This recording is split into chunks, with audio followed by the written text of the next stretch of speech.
The Great Hall on Apex 7 Station was filled with beings from across the galaxy. Humans sat beside Krell warriors. Young diplomats from a dozen worlds listened quietly as the old veteran walked to the speaking platform. His forearms moved slowly now, marked with scars from battles fought long ago. His scales, once bright green, had faded to a dull gray with age. Commander Vexthor stood before the crowd and looked out at all the young faces. Most of them had never known war. They had grown up in a time of peace, a peace built on the bodies of soldiers from both sides. He wondered if they could understand what he was about to tell them. Ambassador Taimin sat in the front row, his human face showing respect and curiosity. Next to him, General Hana prepared her recording device. She had spent years collecting stories from the war, trying to preserve the truth before all the veterans died and only legends remained. The room fell silent. Vexthor's voice when he spoke was deep and rough like stones grinding together. I am here because the council asked me to speak. They want you to know what happened 50 years ago. They want you to understand why we have peace now. But I warn you, young ones, the truth is not comfortable. The truth is not heroic. The truth is that we, the greatest military powers in the galaxy, learned to fear an enemy we had dismissed as primitive. He paused, letting his words sink in. Some of the younger attendees shifted in their seats. They had heard stories, of course. Everyone knew about the human galactic war, but hearing it from someone who had actually fought in it was different. My people, the Krell Empire, had never lost a war. Not in 3,000 years of expansion across the stars. We had the best weapons, the best ships, the best soldiers. We conquered 73 worlds. We made alliances through strength. Other species respected us because they feared us. Vexthor's upper arms crossed over his chest while his lower arms gripped the edges of the podium. Then we met the humans. They had just developed faster-than-light travel. They were exploring, claiming empty systems, building colonies.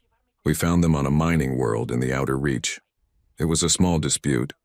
They said the system was unclaimed. We said it belonged to our territory by right of proximity.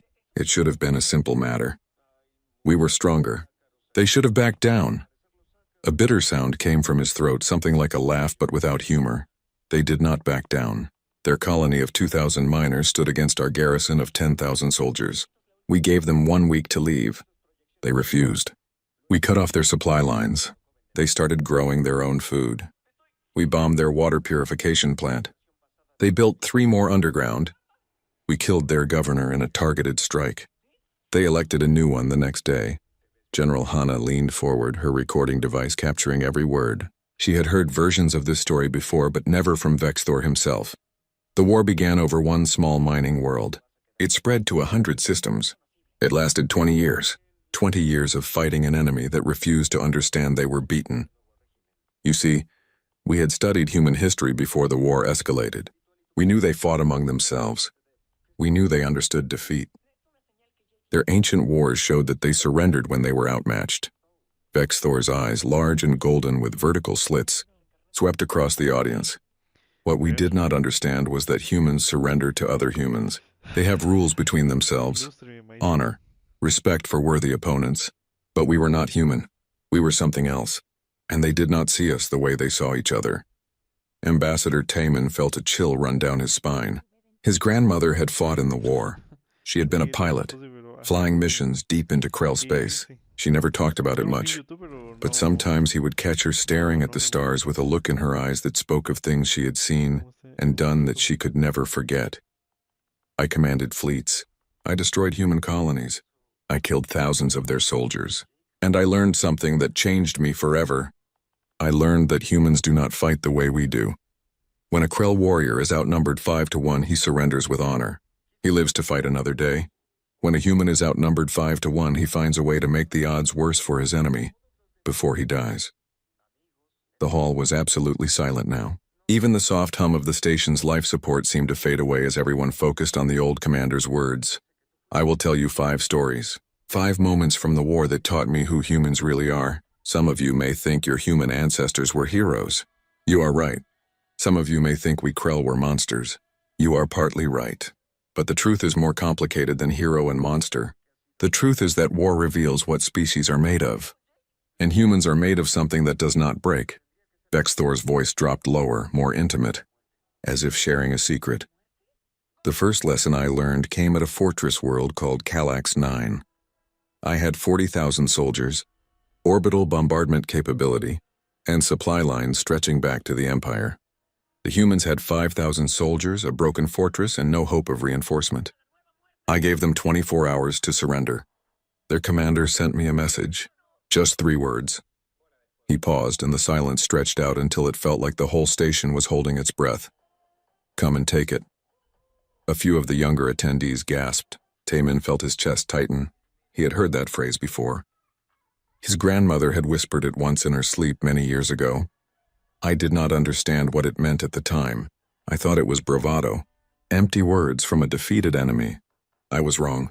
Those 3 words were a promise, and humans, I learned, always keep their promises. Vexthor looked directly at Taemin, then at General Hana, then slowly across the entire assembly. They asked me to tell you about the war. Very well. Let me tell you about the day I learned that humans do not retreat. They reload. Let me tell you about the siege that lasted 4 months when it should have lasted 4 days. Let me tell you about the moment when I, Commander Vexthor of the Krell Empire, began to fear that we had started a war we could not win. The old warrior's voice grew soft but somehow more terrible in its quietness. And let me tell you why. In the end, I was grateful when they offered us peace instead of revenge. Vexthor's mind drifted back across 50 years to the red desert world of Calax 9. He could still smell the dust in the air, still feel the heat that radiated from the cracked ground even at night.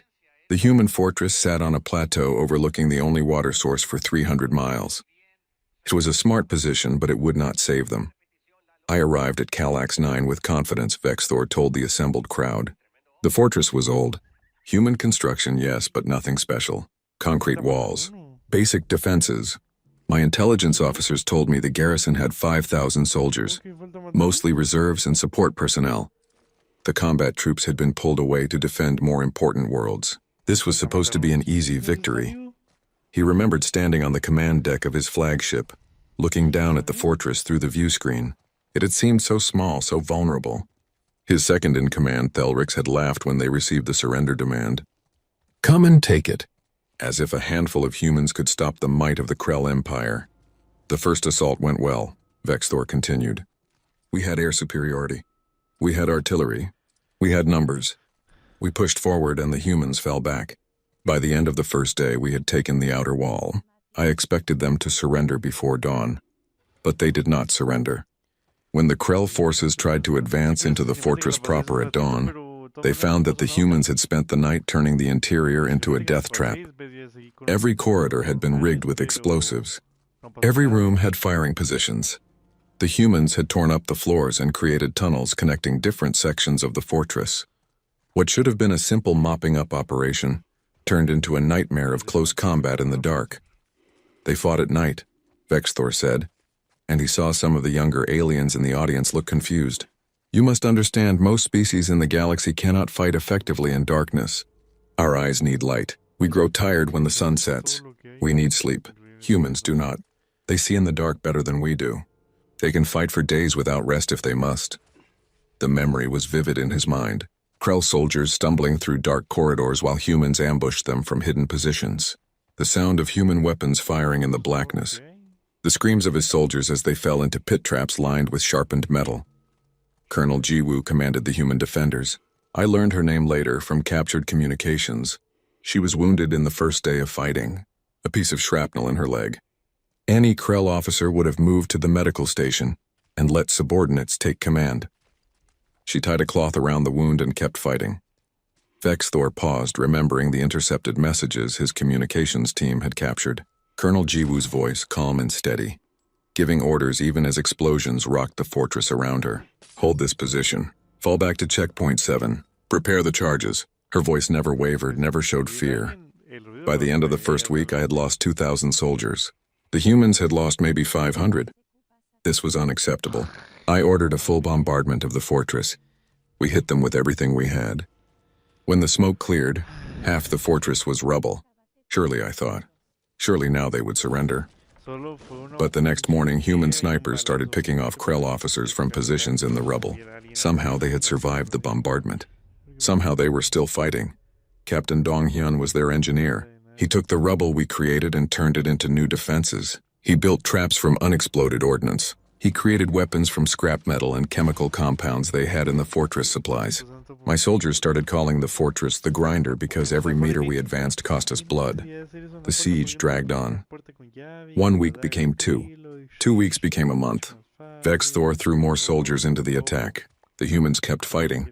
They ran low on ammunition and started making bullets by hand. They ran low on medical supplies and used torn cloth for bandages. They ran low on food and went on half rations, then quarter rations. In the 3rd month, I received a message from the Empire. They were displeased. How could one commander with 40,000 soldiers fail to take a fortress defended by a few thousand humans? I was told to finish it quickly or face consequences. So I ordered a final assault. We would take the fortress room by room if necessary. Vexthor's voice grew quieter as he spoke of what came next. The fighting lasted for 3 days without stop. We pushed forward into the heart of the fortress. The humans fought us in the corridors, in the rooms, in the basements. When they ran out of bullets, they used knives. When they ran out of knives, they used rocks. When they ran out of rocks, they used their hands. I lost 15,000 soldiers in those 3 days. He remembered the moment he finally reached the command center. Colonel Jiwoo stood there with maybe 50 soldiers left alive. They were covered in dust and blood. They looked like corpses that refused to lie down. Her leg wound had become infected and she could barely stand. But her weapon was still pointed at him. She spoke to me then. She said they were out of ammunition. She said they would surrender, but only under specific terms. Her wounded would receive medical care. Her dead would be treated with respect. Her soldiers would be considered prisoners of war, not criminals. I agreed. What choice did I have? We had won, but it felt like defeat. Vexthor looked out at the audience, seeing the shock on many faces. We took Calyx 9, yes, but the cost was terrible. And worse, the news spread. Every human in the galaxy heard what happened. They heard that 5,000 humans held off 40,000 Krell for 4 months. They heard that humans fought until they literally could not pull a trigger anymore. And they learned that if they fought like that, they could hurt us badly even when they lost. The old commander's voice carried a note of respect now, grudging but real. After Calyx 9, every battle became harder. Every human garrison fought like they were defending the last fortress in the universe. They did not fight for territory or resources. They fought for time. They fought to make us bleed. They fought to show us that conquering humanity would cost more than any victory was worth. He paused, letting the weight of his words settle over the hall. That was my first lesson about humans. They do not stop. You can hurt them. You can wound them. You can kill them. But you cannot make them quit. And that, young ones, is more terrifying than any weapon. Vexthor's hands trembled slightly as he prepared to tell the next part of his story. Even after 50 years, some memories remained sharp as broken glass. The incident at Harmony 12 was one of them. It was the moment when the war changed from a territorial conflict into something far darker. The war had been going on for 8 years, he began. Both sides were exhausted. Millions had died. Entire planets were scarred by fighting. Some voices in the Krell Empire began to speak of peace. Some voices among the humans echoed the same desire. A meeting was arranged at a neutral station called Harmony 12. He remembered hearing about the peace talks. He had been cautiously hopeful. The war was bleeding the Empire dry. The humans refused to surrender, and every victory cost more than it was worth. Perhaps peace was the intelligent choice. Harmony 12 was a civilian station. It had no military value. It housed families, traders, teachers, and children. Both human and Krell civilians lived there in peace, showing that our species could coexist. The diplomatic teams met there precisely because it was neutral ground, a symbol of what peace might look like. Vexthor's voice hardened. Prince Selkoth was a member of the royal family. He was young, ambitious, and frustrated by what he saw as weakness in the Empire's leadership. He commanded a battle group assigned to patrol near Harmony 12, and he decided to send a message to the humans about Krell's strength. The old commander's eyes closed briefly, and when he opened them again, they showed something that might have been shame. He destroyed the station, a full orbital bombardment without warning. 15,000 humans died. Most were civilians. Over 2,000 were children. The peace negotiators died in the first salvo. The station broke apart and burned, and there were no survivors. The hall was completely silent. Even those who knew the history felt the weight of what Vexthor was describing. Ambassador Taemin felt his stomach twist. His grandmother had lost a sister at Harmony 12. She had been a teacher there, working at a school that served both human and Krell children. The Empire acted quickly. Vexthor continued. Prince Zelkoth was arrested within hours. The Emperor personally ordered his execution. We offered reparations. We apologized. We declared the prince a rogue actor who had violated every law of war. The human government accepted our apology publicly. He paused and his voice dropped to almost a whisper. But privately, something changed. The human military did not accept the apology. They wanted justice and they would have it. What happened next had become legend among military strategists across the galaxy. It was studied in war colleges as an example of precision, patience, and cold calculation. Within 6 months, 47 Krell officers died. All of them had been in Prince Zelkoth's chain of command. None of them died in the execution chamber. They died in battle, in accidents, and equipment malfunctions. One admiral's flagship suffered a reactor breach. One general's transport was ambushed by forces that should not have known his route. One colonel's base was hit by a surprise attack that targeted the command center with impossible accuracy. Vexthor had been assigned to investigate after the 10th death. He had suspected coincidence at first, then enemy action, and finally he understood the truth. The humans were hunting them. Lieutenant Hyun-ji was a human intelligence officer. I did not know her name at the time. I did not know she existed, but she knew everything about us. She knew our patrol routes. She knew our communication frequencies. She knew which officers had been involved in the destruction of Harmony 12, even those whose involvement was classified. The Human Intelligence Network had penetrated Krell military communications completely. They read every message. They tracked every movement. They built files on every officer. And then they used that information to engineer situations where those specific officers would die. Admiral Young-soo commanded the human fleet operations. He orchestrated battles like a composer conducting a symphony. He would engage our forces, and somehow, always, the fighting would concentrate on whatever ship or base housed one of the officers on his list. It was not random. It was not luck. It was planned with surgical precision. Vexthor remembered the day he realized what was happening. He had been studying casualty reports and noticed the pattern. Officers from Prince Zelkoth's command were dying at rates far higher than chance would allow. When he brought this to the attention of High Command, he was told to stop investigating. Some things were better left unexamined. I met with a human commander under a flag of truce. I do not remember his name now. I asked him directly if they were hunting our officers. He looked at me with cold eyes and said something I have never forgotten. He said that the human government had accepted our apology and closed the matter officially.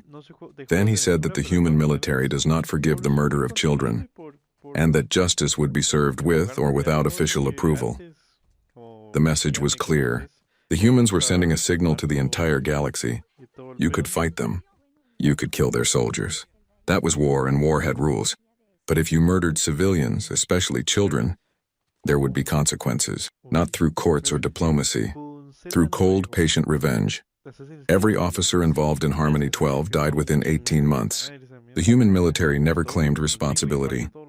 They never needed to. Everyone knew. The message was received. After that, no Krell commander ever targeted civilian stations again. The humans had taught us a lesson more effective than any treaty or law. Vexthor's voice carried a note of grim respect. You see, we thought humans fought without control. We thought they were savage and emotional. We were wrong. They have rules, and those rules are absolute. Break them and they will destroy you.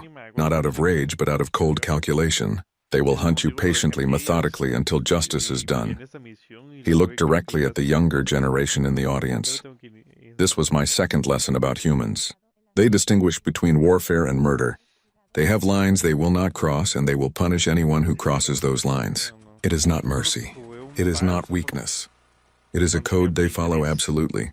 And that code makes them more dangerous than any species that fights without rules, because you always know exactly what will provoke their full wrath. Ambassador Taemin felt tears prick at his eyes. He thought of his grandmother's sister, the teacher who died at Harmony 12. He thought of the officers who hunted down those responsible. Justice, not revenge. Cold, patient, precise justice. The war continued for 12 more years after Harmony 12, Vexthor said quietly. But it changed. Both sides avoided civilian targets.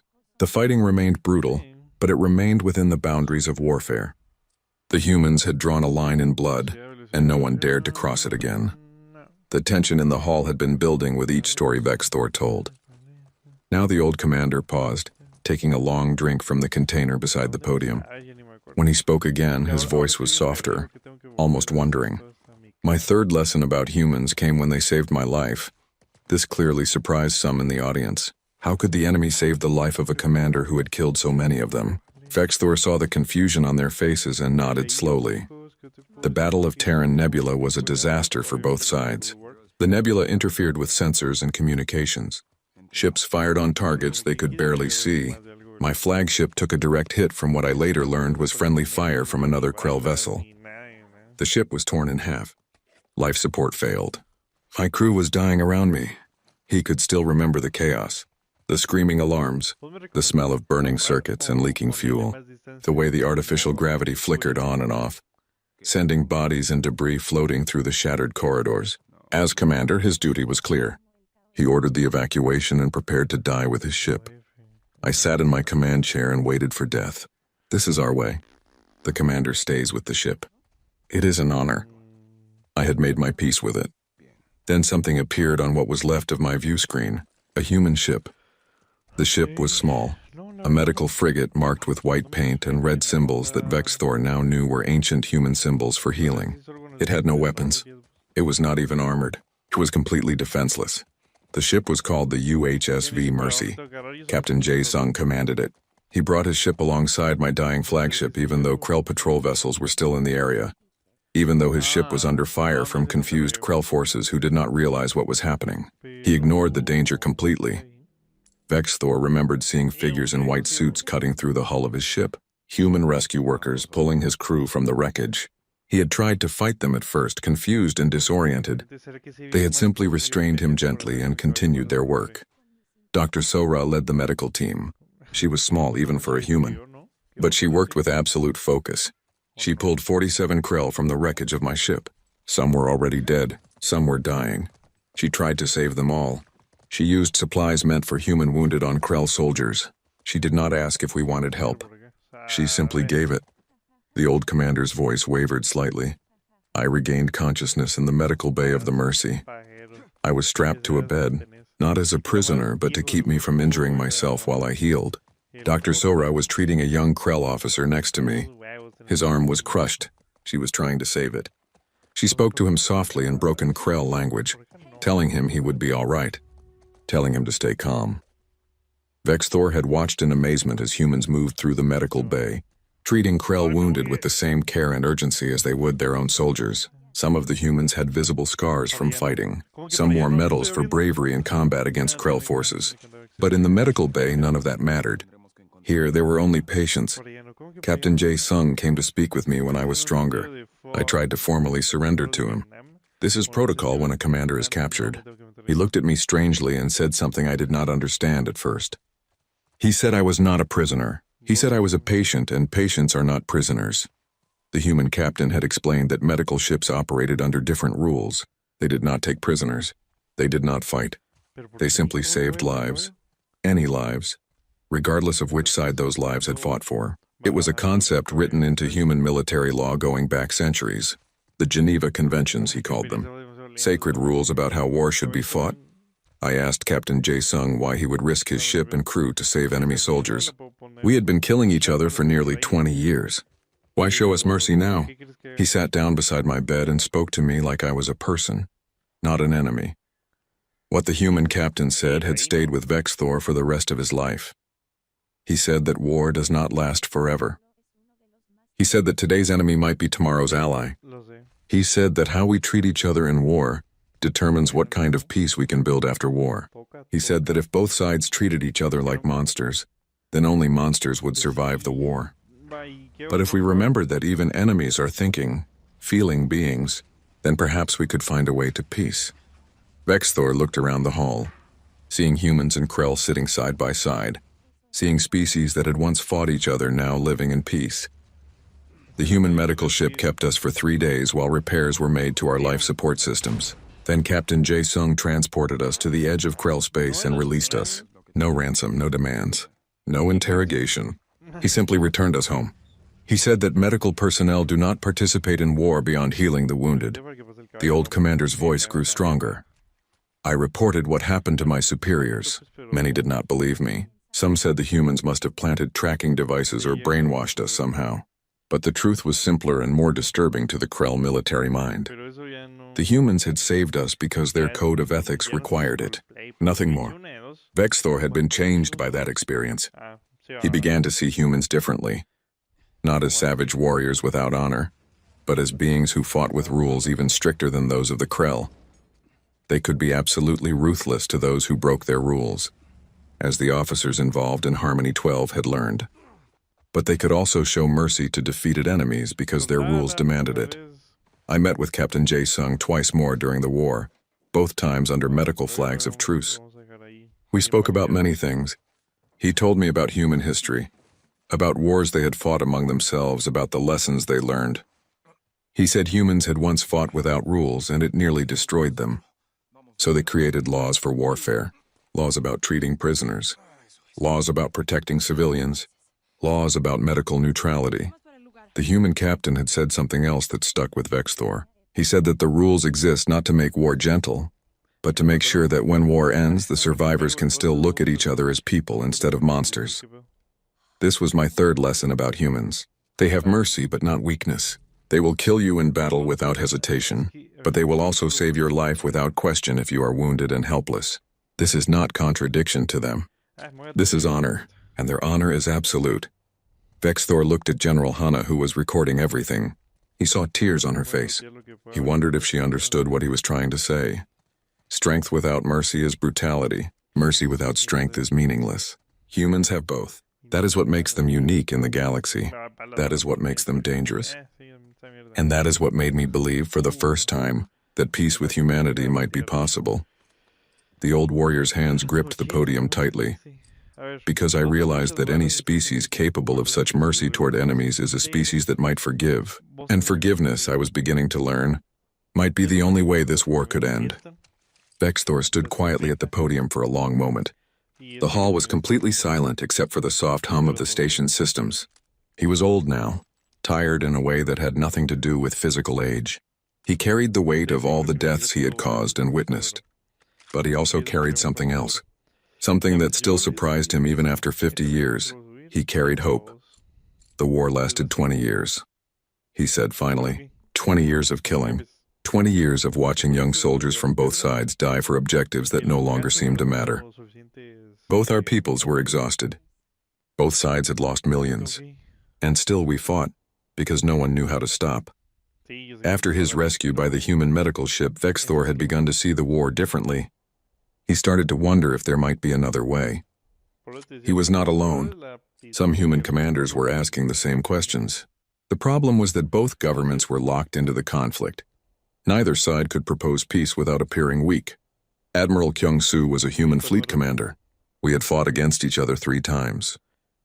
He was brilliant and ruthless in battle. I respected him as a warrior.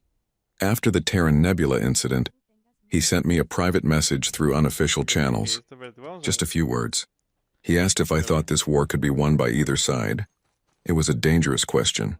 In the Krell Empire, suggesting that victory was impossible was considered treason. Vexthor assumed the same was true for humans. But the question haunted him because he knew the answer. No, the war could not be won. Not by the Krell, because humans would never surrender. Not by the humans, because the Empire was too large to conquer. I responded to his message. We began to talk, carefully using encrypted channels that would be difficult to trace. We discussed the war. We discussed our peoples. We discussed what peace might look like. These conversations lasted for 2 years. During those 2 years, the war continued. Vexthor commanded battles while secretly corresponding with a human admiral about ending the conflict. It felt like betrayal sometimes. Other times, it felt like the only sane thing to do in an insane situation. Admiral Kyung-soo and I developed a plan. We would arrange a meeting between senior military commanders from both sides. Not diplomats, not politicians, warriors who understood the reality of the war. We would negotiate a military truce first, then pressure our governments to accept it. The plan was incredibly risky. If either government learned about it before the meeting happened, Both Vexthor and Kyung-soo would be executed for treason. They had to be careful. They had to be patient. They had to trust each other, even though they were enemies. The meeting happened on this station, Apex 7. It was neutral ground, far from both our territories. 12 Krell commanders and 12 human commanders. We met in secret. We talked for 3 days. Vexthor remembered those 3 days vividly.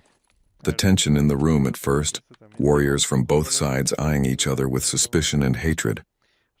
The slow realization that everyone present was tired of the war. The gradual shift from hostility to cautious cooperation. Admiral Kyung-soo spoke first. He said something that changed the entire discussion. He said that warriors respect each other in ways that politicians never can. He said that we had been trying to destroy each other for 20 years, and that created a bond stronger than any treaty. He said that if we could not trust each other, then who could we trust to end this war? It was a strange idea, but it made sense. Vexthor had fought humans for 2 decades. He knew how they thought in battle. He knew their strengths and weaknesses. He knew they would keep their word because they always had, even when breaking their word would have been easier. We drafted the Treaty of Apex over those 3 days. It was a military document, not a political one. We outlined ceasefire terms. We established neutral zones. We created protocols for prisoner exchanges and for handling border disputes. Then all 24 of us signed it. The real challenge came next. Both groups of commanders had to convince their governments to accept the treaty. Many politicians on both sides were outraged. How dare the military make peace without government approval? But the commanders had planned for this. They released the treaty publicly before their governments could suppress it. The peoples of both our worlds were tired of war.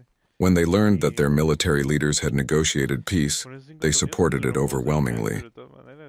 The governments had no choice but to accept. The war ended not because politicians decided it should, but because the warriors who were fighting it decided it must. Vexthor paused, remembering the ceremony when the treaty was officially ratified. Human and Krell representatives standing together, former enemies shaking hands, the beginning of something new. But ending the war was only the first step. Now came the harder part, building peace. And this is where I learned my final lesson about humans. The treaty included provisions for cultural exchange programs. Human and Krell officers would train together. Scientists would collaborate on research projects. Trade agreements would be established. It was ambitious, perhaps too ambitious. Many on both sides predicted failure. I expected peace to be fragile. I expected old hatreds to flare up at the slightest provocation. I expected that within a few years we would be fighting again. I was wrong. What Vexthor had not anticipated was the human capacity for forgiveness. Not forgetting. Humans never forgot what happened in the war. But they could separate the past from the future in a way that seemed almost impossible. I participated in the first joint training exercise between human and Krell military units. It was uncomfortable at first. We had killed each other's comrades. We had destroyed each other's ships. But the humans approached it with openness that surprised me. They did not pretend the war had not happened. They acknowledged it, honored their dead, and then focused on building something new. Within 5 years, human Krell joint peacekeeping forces were operating in disputed territories across the galaxy. Within 10 years, the 2 former enemies were key trading partners. Within 20 years, a whole generation had grown up knowing only peace between the 2 species. This is what terrifies me most about humans, Vexthor said, and he saw confusion on many faces. Not their strength in war, not their precision in revenge, not even their mercy toward enemies. What terrifies me is their hope. He let that word hang in the air for a moment. Humans believe things can get better. Always. No matter how bad the situation is, they think they can improve it. This is not naive optimism. They understand that improvement requires work and sacrifice, but they believe it is possible. And that belief drives them to accomplish things that other species consider impossible. Vexthor looked directly at Ambassador Taemin. The war should have created permanent hatred between our species. Instead, it created a foundation for lasting peace. Because humans chose hope over revenge. They chose to build rather than to keep destroying. They chose to believe that former enemies could become allies. The old commander's voice grew soft. I have lived for 50 years in the peace we built. I have seen human and Krell children play together. I have seen joint scientific projects that benefit both our peoples. I have seen former enemies become friends. And I have learned that this is the real power of humanity. Not that they fight well. Many species fight well, but they hope well. They believe in a better future with such certainty that they make it real. Vexthor stepped back from the podium slightly. You asked me to tell you about the war. I have told you. But the war is not the important part of the story. The peace is what matters. We fought for 20 years and have had peace for 50. That is the human legacy. Not the battles they won, but the peace they built after winning. He looked across the assembled crowd, seeing the future of the galaxy in their young faces. So when you remember the war, remember all of it. Remember that humans are fierce in battle. Remember that they are precise in revenge. Remember that they show mercy to the helpless.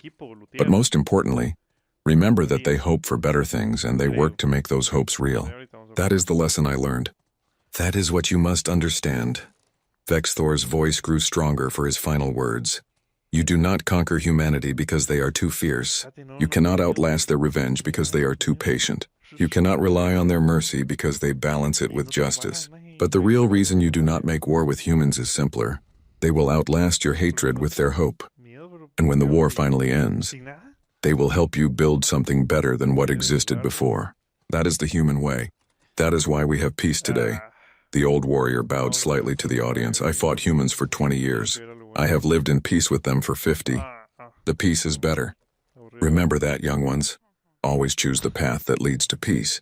Because peace, difficult as it is to build, is always better than the alternative. Vexthor stepped down from the podium. The hall remained silent for a moment, then applause began. Soft at first, then growing. Ambassador Taman stood and others followed. They applauded the old warrior not for the battles he had fought, but for the peace he had helped to create. General Hana stopped her recording device. She had what she needed. The truth spoken by someone who had lived through it. The story of how humans and Krell went from enemies to allies.